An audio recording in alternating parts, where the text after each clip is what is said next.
Welcome back to the Lucky Orange Show. On today's episode, I'm chatting with David Zeff, the Chief Executive Officer at Whistle, where they're helping businesses increase profitability and stay efficient with their marketing budgets using their unique outsourced sales development resources. In this conversation, David shared a variety of KPIs that can have an outsized impact on sales program success. We talked all about fixing broken handoffs throughout the sales funnel, as well as characteristics that he looks for in people when making hiring decisions. David brings a wealth of knowledge on all these topics, and I can't wait for you to hear what he had to say. So if you're ready, let's go chat with David Zeff from Whistle. How do you all view gaining efficiency with marketing through SDRs at Whistle? So I think what I've noticed this year is that marketing, although they're not directly responsible for it, are always tied to pipeline creation and ultimately to deals closed won. Whether they can really influence half of that experience or not is, that's not, I would say it's open for debate, but it's not ready. That's why sales usually exists. But SDRs are sort of like the glue that sits in between. This year, more than ever, I've noticed two trends. So one is that marketing considers SDR a key part of its strategy, primarily because we increase conversion rates and we move, leads along the funnel. So, for example, anything from like a website chat lead to a content lead to even a request for information that might come through that don't always necessarily convert themselves or already, a direct boost. The other area is a massive focus on outbound. So across all of our clients this year, there's been a huge push to find new leads through outbound sales development, which is not something that marketing typically is involved with, but actually is a marketing discipline, at least according to me. And the reason I say that is because outbound involves the creation of a hypothesis as to who your customers are. It involves identifying where they are, what they are interested in learning about, and how to convince them to at least consider you. And all of those things are, when you boil it down, functions of marketing. If you were to group it between, is it a marketing or is it a sales function? So increasingly this year, we work with a lot of marketers who are trying to solve those two problems. One is, how do I squeeze more juice out of the lemon with my marketing activities? And the other is, how do I implement a whole new strategy into my marketing arsenal, which is outbound, which maybe I haven't done before, or if I have done before, it's maybe not as effective as I would like. And that's really where we've been coming in a lot this year. And when you first start a relationship with a new Whistle customer, where do you find they're most often missing the mark within those things? You're talking about, the funnel, and you're talking about ideal customer profile and things like that.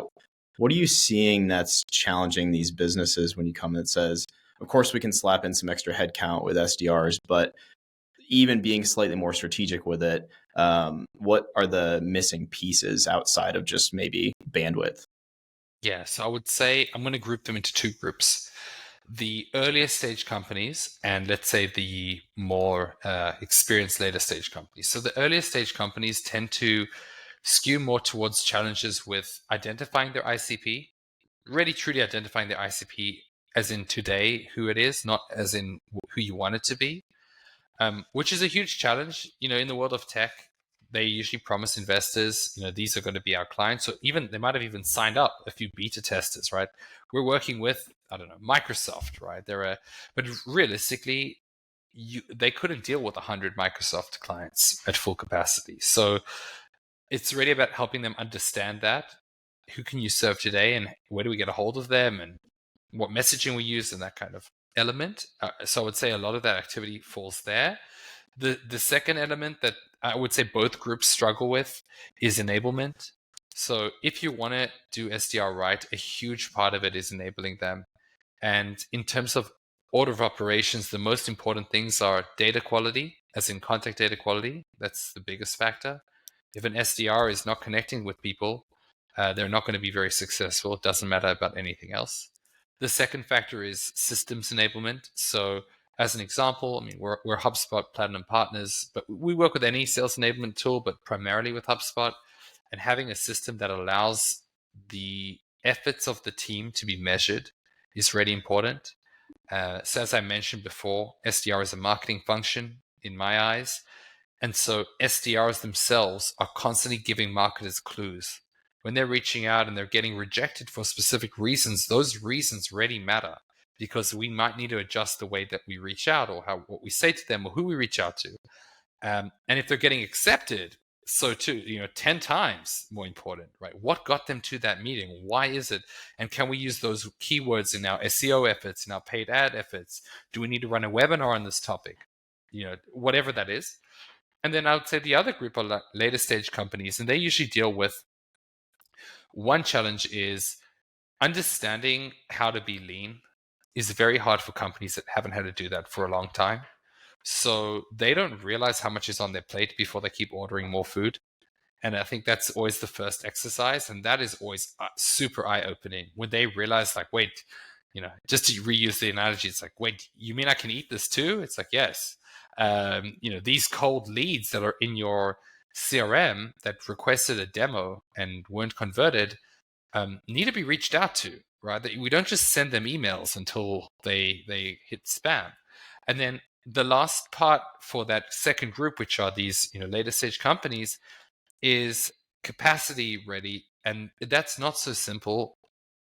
Finding high quality SDRs that are available in regions that you need them in with the skill set that you need is a huge challenge. I mean, just even in the US, I think there's a few 100,000 job openings if you look at LinkedIn, okay, for SDR jobs. And that's there for a reason. It's a difficult job. And I would say there is a real misalignment between who typically used to be an SDR and what the skill set is today in order to be a good SDR. And I think for us, from our side, we look to have people on that have at least 5 years of experience before they join Whistle, and we walk them through our whole training process, because we don't believe that it's a first job role. It's just too complex. You're talking to senior decision makers often. And especially this year, any budget decision is usually being considered by like a VP and above. In many cases, even a C-suite executive is making a decision on almost any expense that we've seen over like a few $1,000s. So you need someone who can reach out and engage with that person in a meaningful way. And that's often not somebody who's brand new to the workforce. Yeah. Drawing those lines with SDRs really being an important part of the voice of the customer is such an interesting thing. We obviously at Lucky Orange love talking about filling in the rest of the gaps in the picture with qualitative data on your website and saying the best way to actually optimize the website is to see what actual people are doing on the website through session recordings and heat maps and things like that. And it's a very real, very true statement that a sales rep is going to have the clearest communication from people. And I do also totally agree that you get so much understanding from the people who are buyers or who do pick up and talk to you as an SDR. We tell people regularly that people could leave your website for dozens of different reasons.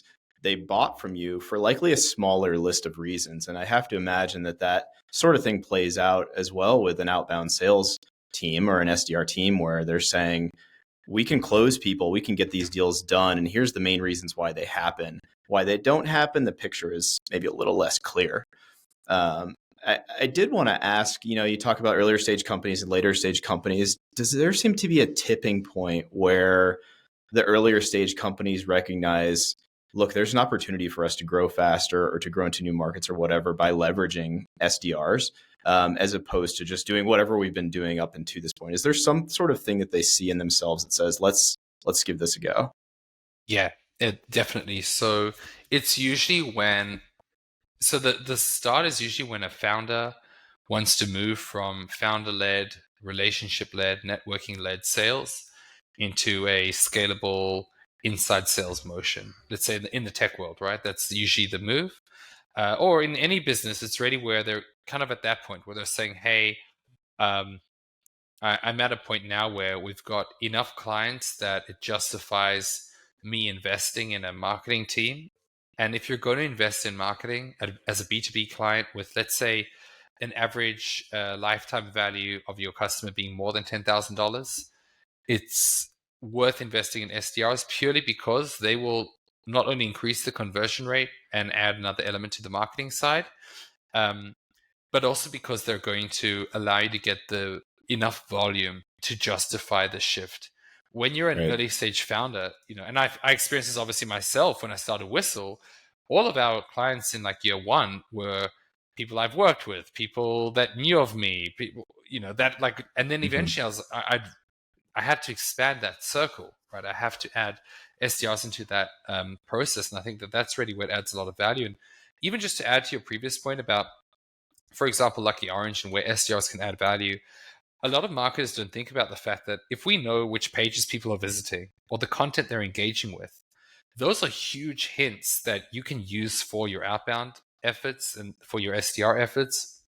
Not even to mention the obvious of SDRs being live on your chat, which is super important in converting people over. People come to chat for all sorts of reasons. And even internally, the amount of leads and deals that we've opened from people who are visiting our site just curious and then had a conversation live with an SDR, for ourselves. And they said, Sure. what Yeah. is it that you guys do? And then got walked through that. It's a game changer. And then the last thing I think about is like all the follow-up that comes from all those insights that you get from your website. So, your inbound funnel follow-ups. And can we make outbound campaign lookalikes? It's not only like who are your clients and let's go after their competitors. It might be who's typically looking up my company and how do we use SDRs to do it.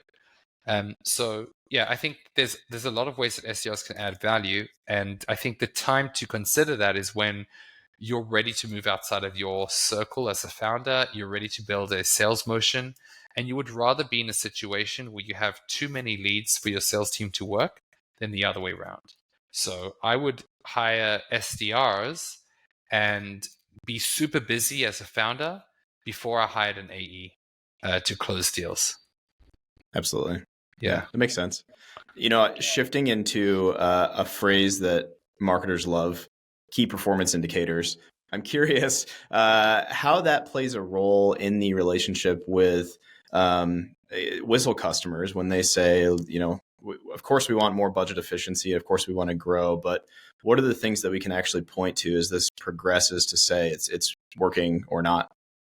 Yeah. So like marketers and like everyone else in the company, ultimately we're all responsible for revenue and potentially profit as well, right? Maximal or both. But the SDR role is ultimately responsible for sales qualified leads. And the definition of that, I would say, is a meeting that has been held with the sales team and meets the key qualification criteria to open an opportunity or a deal, let's say in the CRM. Or if you're not sure what either of those mean, an instance where the sales team will say, I'm taking over from here, right? Don't give this to anyone else. I'm going to take over from here. If an SDR is doing that, in my eyes, they've ticked all the boxes. So they've reached out to the right person on the right channel with the right message. They've booked them in and convinced them that it's worth their time to meet with the sales team. They've made sure they've showed for that meeting. And the salesperson has then gone and said, David, thanks so much. Great meeting. Get me more meetings with Bob. I'm going to take it from here. That's it. You've done your job as an SDR. With inbound, in order to generate that, you have a lot more luxury as an SDR because you can afford to ask more questions. You can almost be standoffish in the sense like, hey, I know you're interested in working with us, but let me just make sure that you're even qualified to get in. For outbound, it's different. The list that you build is already, what marketers would call an MQL, just the list itself. Why? Because we've defined the criteria and said, anyone who meets these criteria, if they're interested to meet with us in a meaningful way and they're the right person, they show interest, it's relevant enough that in the next, let's say, 12 months or 6 months that they'd consider working with us, that's pretty much as good as you're going to get as an SDR. You can't really ask things like, hey, I know I just called you out of the blue and you said that you're open to a discussion, but how much money do you have to spend with us today? That's where Right. that's where you lose people, so. Right. And when it comes to, you mentioned earlier that at Whistle specifically, you do look for more experience. We talk a lot about all the open job roles. Are there other characteristics maybe at the individual level? So going away from kind of the KPIs, are there other characteristics that you see that you try and replicate within an SDR program with the individual SDRs to say, this is what we really look in at a person level? The first thing always, and that's not even just SDR, it's for anyone that I've hired, is attitude. You can teach a lot of other skill sets if the attitude's right. I mean, we have people in our company who, we're not where they are today 2 years ago, skills wise, but invested in themselves and had the right attitude and took themselves to like a whole new level. And it's the same person. They just were willing to evolve and were willing to learn and were willing to approach themselves as a project versus being a product. So that's number one that I always consider is like, do they have the right stuff? The second is, what's commonly referred to as grit. I think that that's super important as an SDR. You're going to get rejected a lot. And not only do you have to learn to deal with it, you actually have to learn to look at it openly and see the clues that it's giving you. So it's almost like, and not many people can deal with that, but it's almost like every time you get rejected, you have to be willing to say, why did I get rejected? That's a difficult thing because rejection is so often taught just in society as something that's must be avoided at all costs, right? But it's the people that look at that and go, why do I keep getting rejected for a job? Okay, or why do I keep getting rejected for a relationship? And what are the changes that I need to make? That's really where they start to see improvements. And hey, okay, this worked out. I finally got a job because I was willing to look at the fact that I wasn't dressed appropriately for the interview, or I didn't research the company beforehand. So the same with SDRs. Why you're getting no's is super important, and the right kinds of people are willing to deal with that. The last thing I'll say is adaptability, which is the fact that for whatever reason, and this is also a marketing thing, whatever worked last month stops working this month, and no one knows why. Like, we have this killer ad, it brought in tons of people. Let's double the ad spend, and suddenly the ad works worse. We don't know why, right? It's the same with SDR.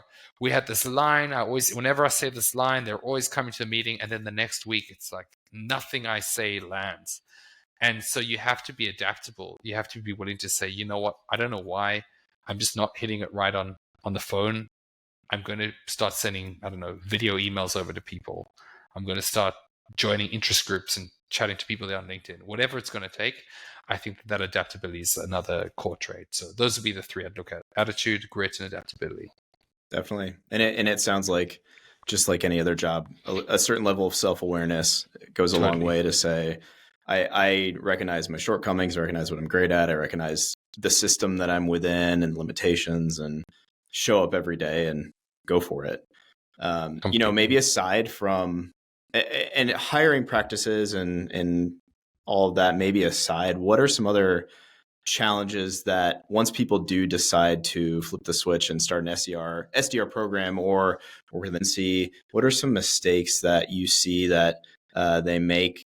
And that may even be once they reach out to you and say, look, we're trying it, but we're not nailing it. What are some of those challenges that you see with an existing SDR program that can be refined and fixed? So the first assumption has got to be that you've hired the right people. Okay, because if you've hired the wrong people, then anything else we're going to talk about is a waste of time. So let's just assume that you've got a competent person that, all things considered, can do the job really well.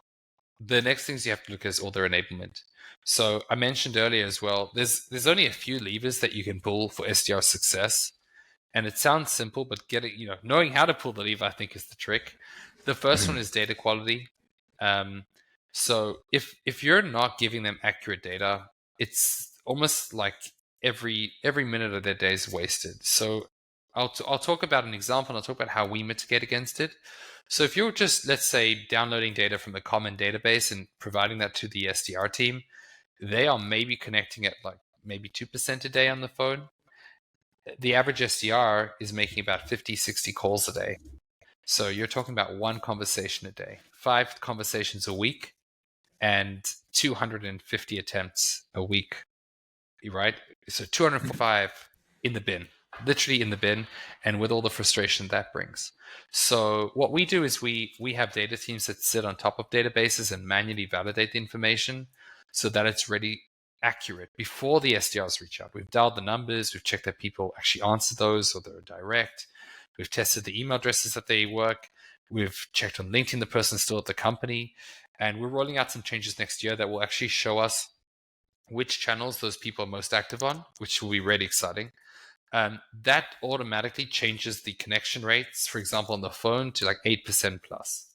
That's a different day, right? If you're talking to 4 or 5 people a day, it's a different day, okay?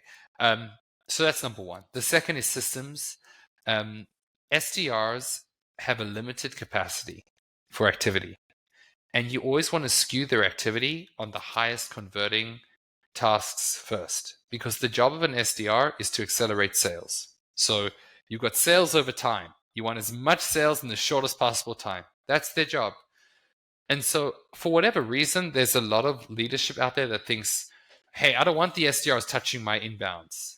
Those go to the AEs. I want the SDRs working these like bottom of the barrel cold leads that have never heard of us. Why? Because no one else is going to work those. And then you cross over to what the AEs are doing with the inbounds. And the AEs have those inbounds at their bottom of the barrel because they start their day on contract sent, and then they work their priority list down from there. An SDR would start his day or her day from inbound lead, okay, all the way through down to completely cold, never heard of us.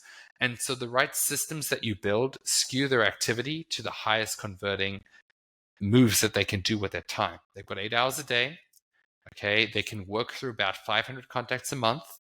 We want to make sure that when we're dealing with that, if 50 of those are from inbound leads and we've got 200 that came from an event, and the remainder are going to be from outbound, that they work in that order. And so, within the CRMs, you can actually set it up like that. You can set up workflows like that. You can create priority lists.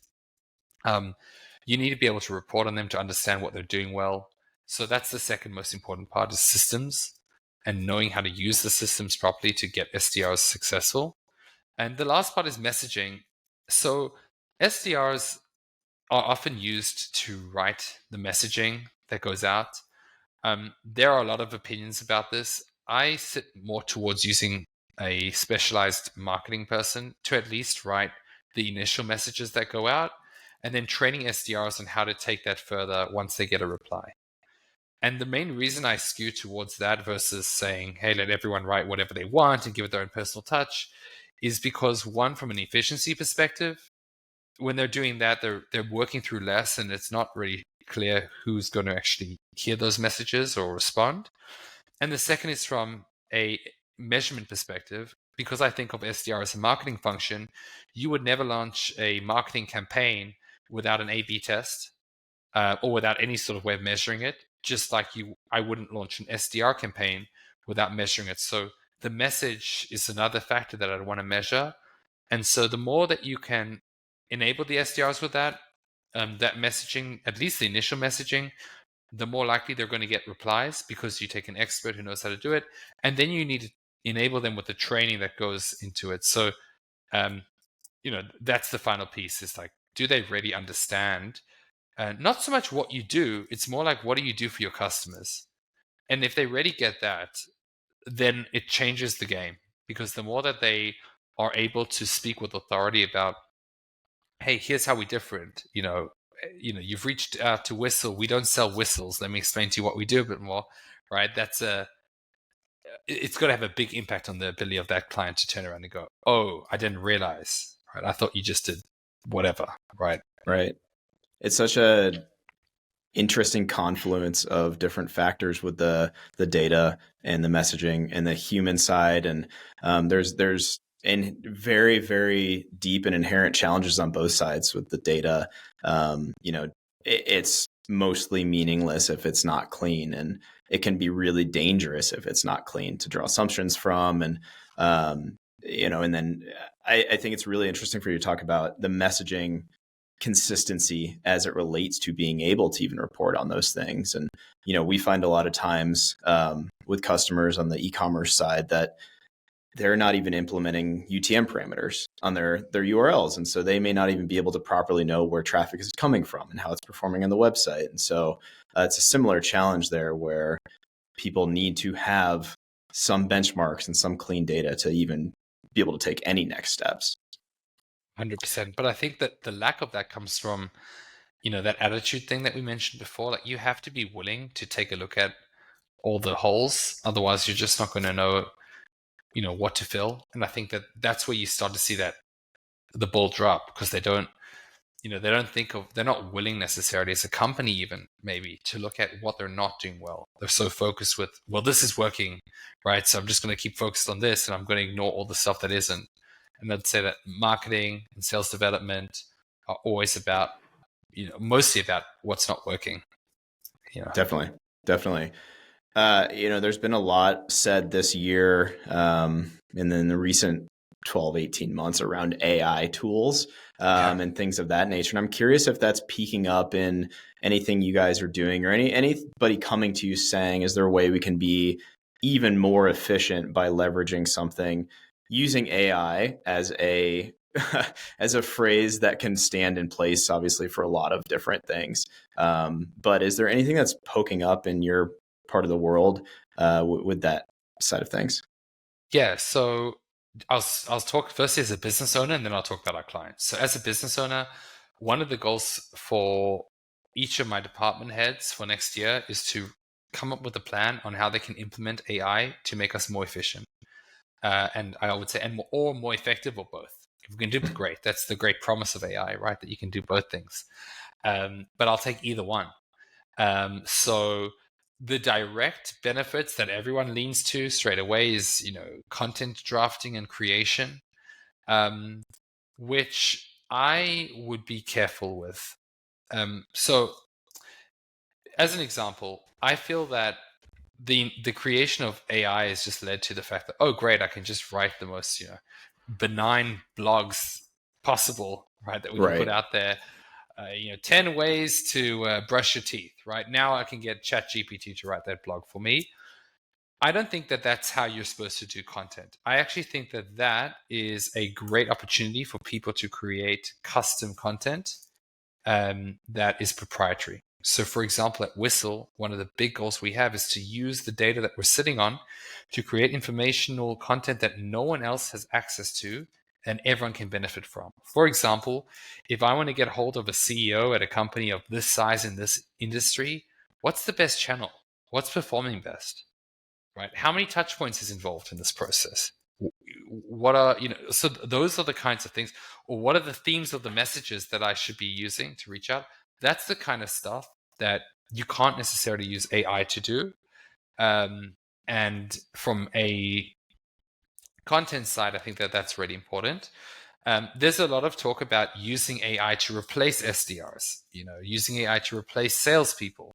And I think that is a pipe dream by investors to create the most efficient company possible that doesn't require anybody.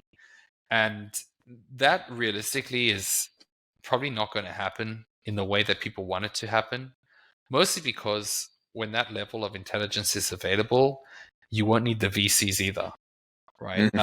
If you can create a bot that is smart enough to close a deal, you can create a bot that's smart enough to source a portfolio company and decide how much to invest with them and evaluate them.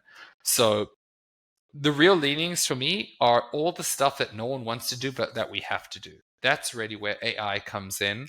So whether it's financial projections and putting in our data and being able to understand, where we should budget using AI, that's interesting.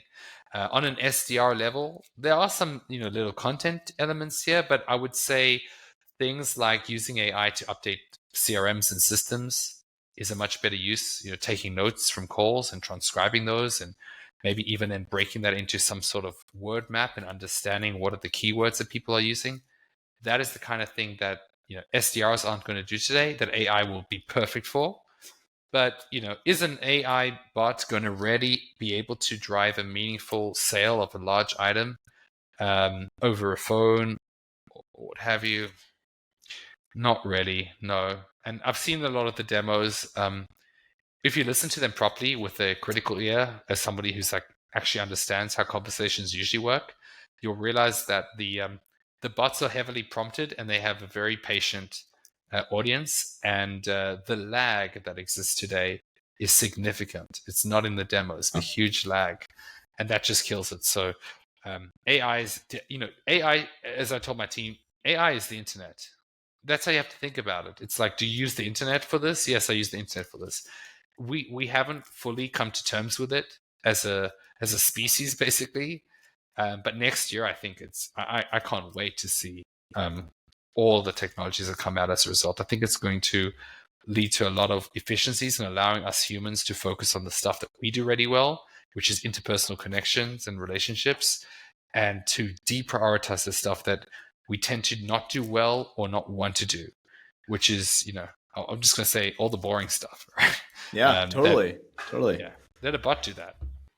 Yeah. And I mean, I definitely agree on the writing side, having played with it quite a bit and said, what can this do for us? It replaces a very, very mediocre, if not worse, writer.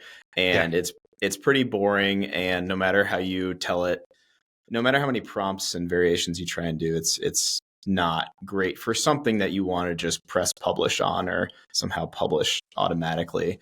And it certainly in other ways can't replace a human, obviously. And I think that what we're trying to figure out, even as a business as Lucky Orange, is what is the consumer demand for AI being involved in your tool? And we live in a world in the CRO tool industry where there's some obvious insertion points for AI, and it could be AI in quotation marks where you're kind of just doing a GPT or something like that. But there could be deeper implications there. And I think that you all may experience a similar thing in the coming years where it's like, do people demand this from a Whistle? Do they demand this as a part of their SDR program? Or is it just seen as kind of a bolt-on and or something that's actually helpful, which would ideally be the outcome there?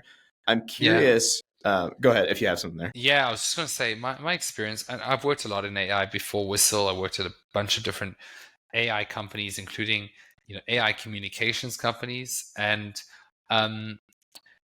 my learnings have basically been that people don't really care how the hot dog's made. Okay, they're just hungry.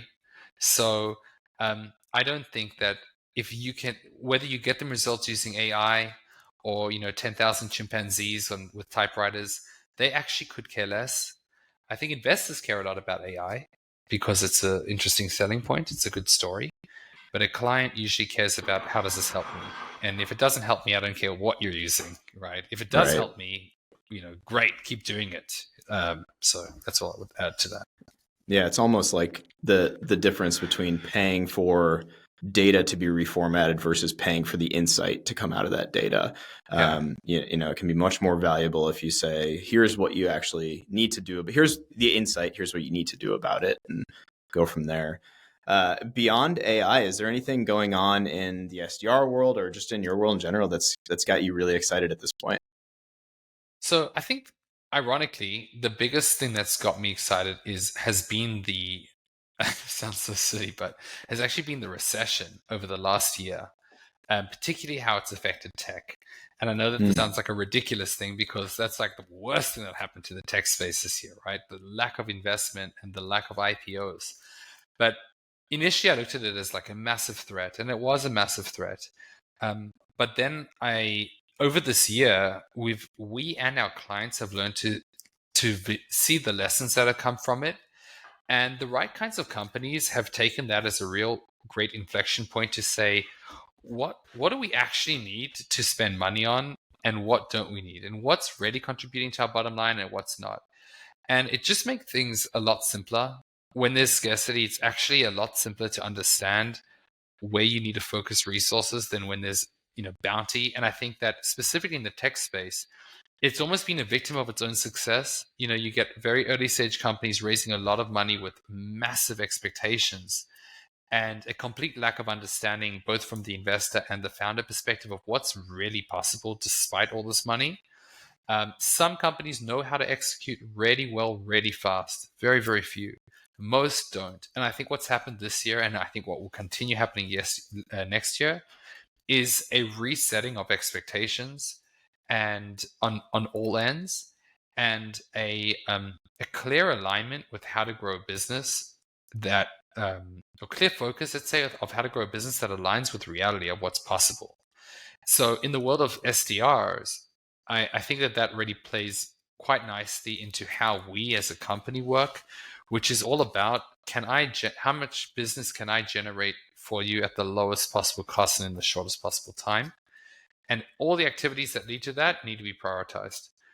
So that's one thing that just gets me really excited. And I would say that this has been a trend that's been coming since 2020. I know the tech space got heavily funded in over the last few years, but companies have been much more open to alternative ways of doing business over the last 3 years than they ever have been before, especially with, remote work is a trend that set off an entire whole new generation, a whole new way of work that's had implications more than I think we all realize.